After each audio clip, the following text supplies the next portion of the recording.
Everyone, आज हम लोग मस्कुलोस्केलेटल सिस्टम के डिसऑर्डर में फ्रैक्चर देखने जा रहे हैं। तो फ्रैक्चर का मतलब है break in continuity of bone, यानी कि बोन्स का टूटना ही फ्रैक्चर है। ये ट्रॉमा के वजह से, ट्विस्टिंग के वजह से या फिर किसी पैथोलॉजिकल कॉज के वजह से, यानी कि पैथोलॉजिकल कॉज यानी कि अगर बोन का कैंसर है या फिर बोन में कोई किसी भी रीजन से डीमिनरलाइजेशन हो रहा है, मिनरल्स की कमी, कैल्शियम की कमी, फॉस्फोरस की कमी हो रही है, जैसे कि ऑस्टियोपोरोसिस के केस में, ऑस्टियोमेलासिया के केस में, तो उस केस में फ्रैक्चर जो है वो देखने को मिलता है।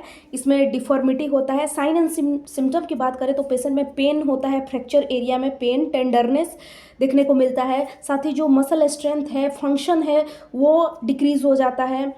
डिफॉर्मिटी देखने को मिलता है। क्रिपिटस साउंड हम लोग सुन सकते हैं। इरिदमा यानी रेडनेस, एडिमा देखने को मिलता है। ब्रूइशिंग देखने को मिलता है।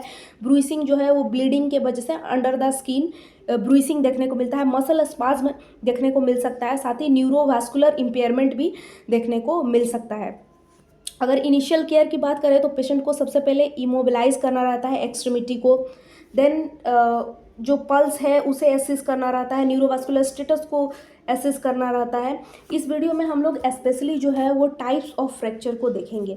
तो सबसे पहले हम लोग स्टार्ट करते हैं क्लोज टाइप ऑफ फ्रैक्चर, जिसे हम लोग सिंपल फ्रैक्चर भी बोलते हैं। इस फ्रैक्चर में जो स्किन होता है वो बाहर से पूरी तरीके से नॉर्मल होता है, लेकिन उसके अंदर जो बोन है वो टूट चुका होता है। इसे हम लोग क्लोज टाइप ऑफ फ्रैक्चर बोलते हैं या फिर सिंपल फ्रैक्चर बोलते हैं। नेक्स्ट हम लोग कंपाउंड फ्रैक्चर की बात करें तो कंपाउंड फ्रैक्चर में जो है वो बोन एयर के एक्सपोज में आ जाता है, यानी कि स्किन ब्रेकडाउन हो चुका है, बोन जो है वो स्किन से बाहर निकलकर एयर के एक्सपोज में आ चुका है।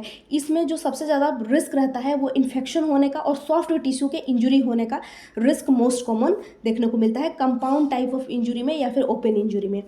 कॉम्बिनेटेड फ्रैक्चर की बात करें, जब किसी बोन को कुचला जाता है, यानी कि कुचलने के वजह से बोन्स के बहुत सारे फ्रेगमेंट्स में डिवाइड हो जाते हैं, बोन्स बहुत सारे फ्रेगमेंट्स में टूट जाते हैं, इसे हम लोग कॉम्बिनेटेड फ्रैक्चर बोलते हैं। नेक्स्ट हम लोग कंप्लीट फ्रैक्चर की बात करें, the bone is separated completely, यानी कि बोन जो है वो 2 पार्ट्स में कंप्लीटली सेपरेटेड हो चुका है। नेक्स्ट कंप्रेशन की बात करें तो एक फ्रैक्चर बोन दूसरे नॉर्मल बोन को कंप्रेस करता है, इसे हम लोग कंप्रेशन बोलते हैं। डिप्रेस्ड की बात करें तो एक बोन का फ्रेगमेंट्स वो अपने अंदर ही घुस चुका है, बोन के अंदर ही बोन का फ्रेगमेंट घुस चुका है। ग्रीन स्टिक की बात करें तो ये बच्चों में सबसे ज़्यादा देखने को मिलता है, जिसमें वन साइड में फ्रैक्चर होता है लेकिन दूसरे साइड में जो है बोन सिर्फ बेंड किया होता है।